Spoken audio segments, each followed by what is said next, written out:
Namaskar, this is Tarek Fatah again with a bit of good news.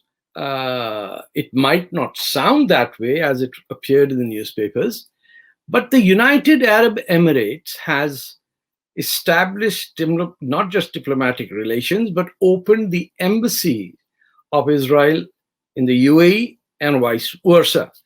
Now, we know that prior to this, the Egyptians did it, the Jordanians did it, but in the new era of supposed rapprochement between the Arab and the Israeli state, this has some significance because right next door to Israel, we've had Jordan going through a military, alleged military coup in which part of the royal family was involved. And then there is the clashes between the Hamas Palestinians in Gaza and Israel proper itself. But with the establishment of these two countries' diplomatic relations, there is the possibility that the two-state solution on which Israel and the Palestinians had signed in Oslo could take off. Of course, without saying anything, I fully endorse a state of Palestine in the West Bank and Gaza. Give or take the realities of the situation, the more we postpone the establishment or rejection of what Israel has to offer, the more the Palestinians have lost over the last 70 odd years. In 1948, they could have been a viable state with Jerusalem as an independent UN administered city. And they lost territory in the subsequent wars in 56, in 67, in 1973, and in the Lebanon invasion of Israel to dislodge the Palestinians from Beirut, with the help, mind you, of certain Lebanese elements that sabotaged the Palestinians, and the dismal departure of the Palestinians from Lebanon to Tunisia. And I still remember a very sad story of a Palestinian fighter dying after a monkey bit him in Sudan, where he didn't even have a gun or anything with him. They were completely dislodged from the area. Prior to that, we all know how Pakistan's President Ziaul Haq massacred 20,000 Palestinians in Jordan. So we know that over the last 50 years, the tragedy is not just that the Israelis have suffered at the hands of Arab Muslims and Christians who reject the very nature of Jewish presence in Jewish lands, but also the huge price ordinary Arabs have paid, especially the Palestinians, under a terrible leadership. You also have to remember that while the embassies were being opened between Israel and the United Arab Emirates, the Palestinian Authority was responsible for the killing of fellow Palestinians who demand that the one-term president of the Palestinian Authority should resign and leave. But the guy who was elected for 5 years, this is the story of all Islamic states. Nobody leaves on their own accord. And so Palestinians have been killing Palestinians in the West Bank. Establishment of diplomatic relations always lessens the temperature.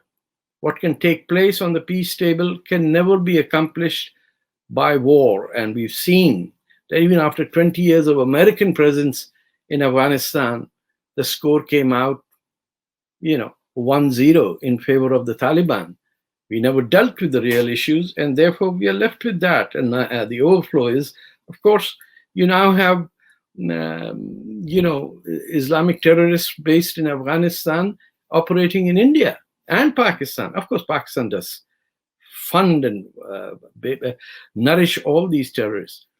But I sincerely hope that with the Crown Prince of Saudi Arabia, Mohammed bin Salman, and his new vision of how Islam should be practiced, there will be relations between Saudi Arabia and Israel as well And don't be surprised if one day you find out that Israel has an embassy in Islamabad.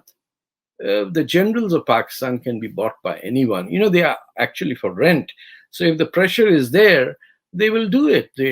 If they can live with the Chinese who have 100,000, no, a million Muslims in concentration camps, and Pakistan is okay with that, then what is a few million Palestinians under Israeli occupation? They won't. So you might see a shift.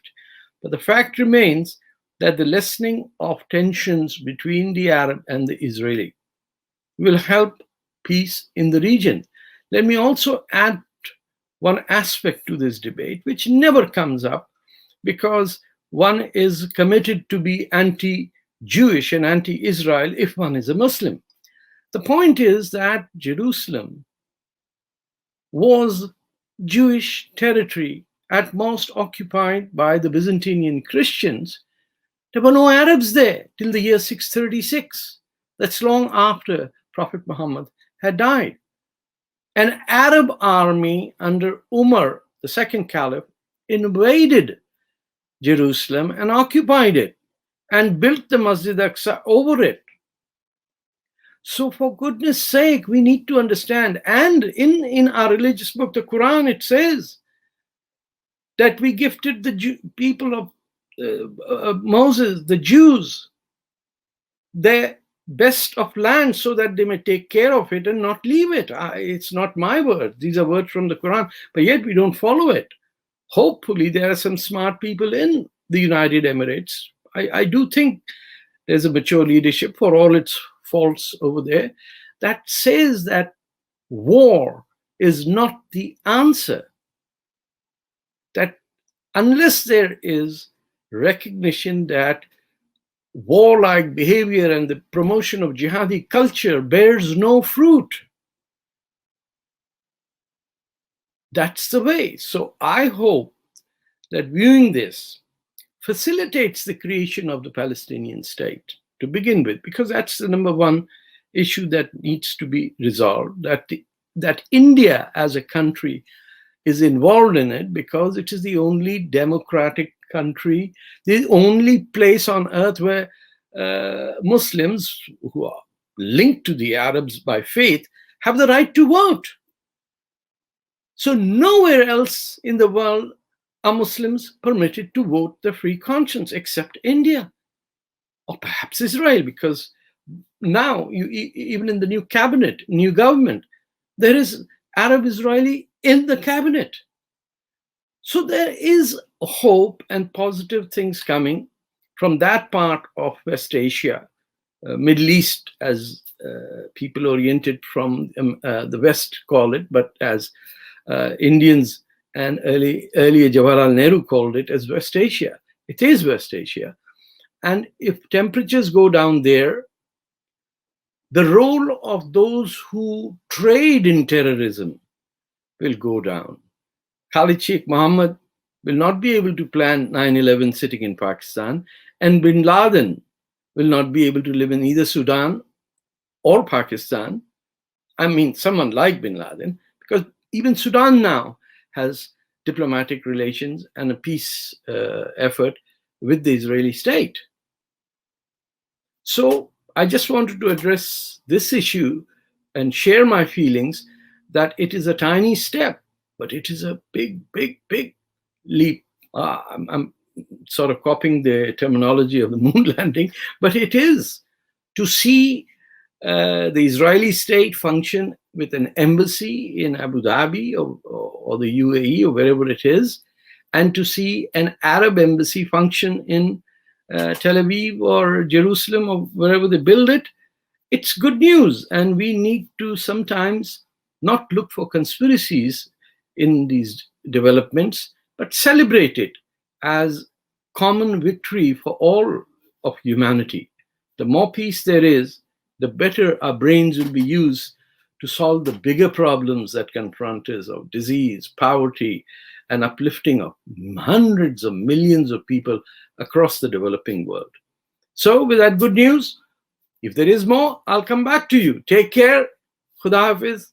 Fi amanillah. Namaskar.